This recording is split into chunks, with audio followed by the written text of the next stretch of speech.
Ladies and gentlemen, hey, hi, how you doing? Welcome back to the channel. Thank you so much for stopping by. It's been almost a week since the launch of Vanguard, and over the course of the past couple of days, obviously we've learned a lot about the game, specifically when it comes to what things are broken. There are quite a few things that have various bugs and glitches surrounding them, and today we actually got our first real main update that wasn't just like a playlist update. So we got a couple of different patch notes to go over, as well as some other information pertaining to what Sledgehammer is looking into and everything like that. So as we go over it all, if you enjoyed the video at any point, let me know by dropping a like on it. It would be seriously appreciated. Let's try and aim for 3,000 likes on this one. And of course, if you're new here, or if you're part of the just over 55% of viewers who have not already subscribed to the channel, each and every day I am always covering the latest Call of Duty news, updates, class setups, tips, and really everything else in between. So feel free to subscribe with your notifications turned on. That way you can always stay up to date. So as you guys can see here, we're on the main menu, and actually if we go into the whole like message of the day area, if we go and look at the patch notes, we have our initial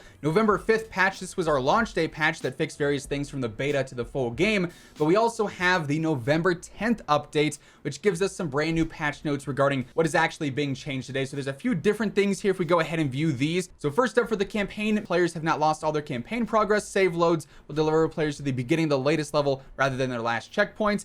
Users unable to redeem codes for incentives such as XP bonuses, calling cards, and emblems can now redeem those rewards. So there were a couple issues and glitches going on there, so that's now fixed. The combat shield will now protect players' backs once stowed. So there was this whole thing with the ride shield where if you put it on your back, you could still get shot through it. It didn't offer any protection. That has now been fixed. They also fixed invisible player models in the MVP voting screen, and the play of the game has also been fixed. Obviously the invisible player models is pretty self-explanatory, but the play of the game would sometimes just cut out in the middle of it. You wouldn't get to see the full highlights, so that's been fixed now too. They fixed a bug affecting constant skin progression. Operator challenges no longer appear to reset after completion. They fixed some inaccurate unlock requirements for weapon challenges, so those are now displayed correctly. This should basically be regarding the various camo challenges and whatnot that says, hey, use this proficiency, but that proficiency doesn't exist on any given weapon, right? So there's some fixes there. The 1911 pistol can now be progressed past level 50. That was a glitch with that. And weapons can now be accessed in the loadouts and gunsmith after level 66. Didn't know that was an issue, but apparently it was. Then for zombies, for camo progression, all pistol challenges can now be properly completed. The kill count to exfil is now correctly tracking zombies killed. The bleed out meter, self-revive meter no longer fails to show progress.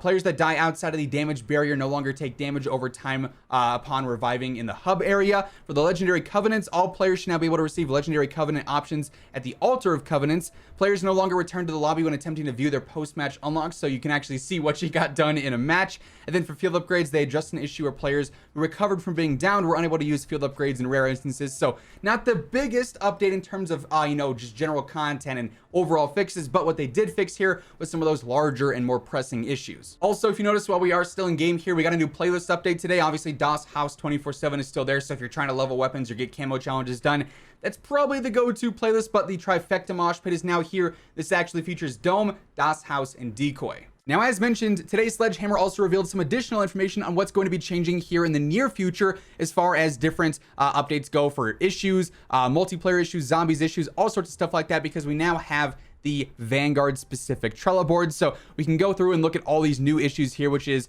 very, very convenient because we can get a lot of new information regarding future updates. So PSAs, campaign mid-level save checkpoint. They talked about this in the actual patch notes. Advisory, we are refining spawn logic over time to improve spawns in matches with higher player counts. So basically, this is addressing the spawn issues that we have in Assault and Blitz, specifically on maps like Dome, where you pretty much spawn with the enemies every other life. The same can kind of be said in DOS House, like on Patrol or Hardpoint. Basically, the Blitz modes, while they are chaotic as can be, have very, very bad spawns, so they are looking into getting those updated over the course of time.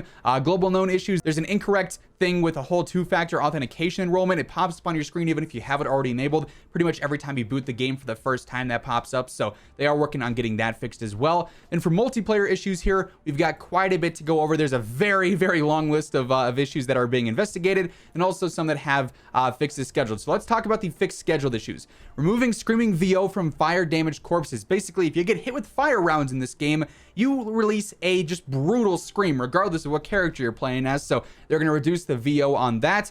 Players that are searching a featured playlist get tossed in the lobbies that are found via the quick play filter. This is specifically notable on DOS House, where you can sometimes get put into maps that are not DOS House. So they're looking to fix that whole issue with the playlist. And then also the diffuse bomb glitch in S&D. There's basically a big bug there. I know Mutex talked about this over on Twitter that has a fix scheduled as well. So that should be fixed here in the coming days. Now, when it comes to issues they are investigating, there's also quite a few here. Dauntless not perfecting slow effects. Obviously, the whole perk is meant to counter things like frangible, but it doesn't. So they're working on getting that functioning as intended. Reticle challenges do not track for some players. So that's another issue here that they are working to fix.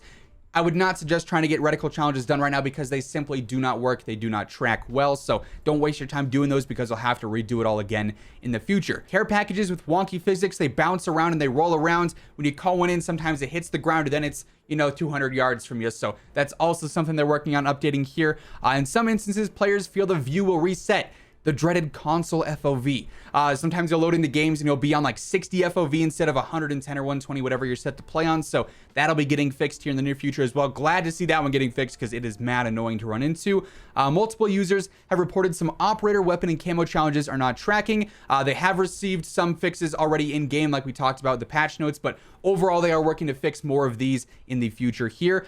Spawn issues on Dome, as mentioned, they are pretty bad. Then also packet bursts during gameplay. This is another pretty big issue. This is being looked into as well, and they should have fixes out for this here in the relatively near future. All right, post-edit Zach here. Hey, hi, how you doing once again? Just a heads up, obviously throughout the patch notes, then the multiplayer portion of the Trello board, there wasn't really any mention of weapon tuning, but that's sort of a given thing. While they didn't actually announce it or preview it here, we're gonna see plenty of weapon tuning throughout the course of the year. Hopefully we do see some in the coming days because things like the STG with Vital, the MP40, the shotguns with all the glitches and everything going on with those, they're pretty dominant in game right now. They are pretty broken and overpowered. So hopefully we do see some fixes to those.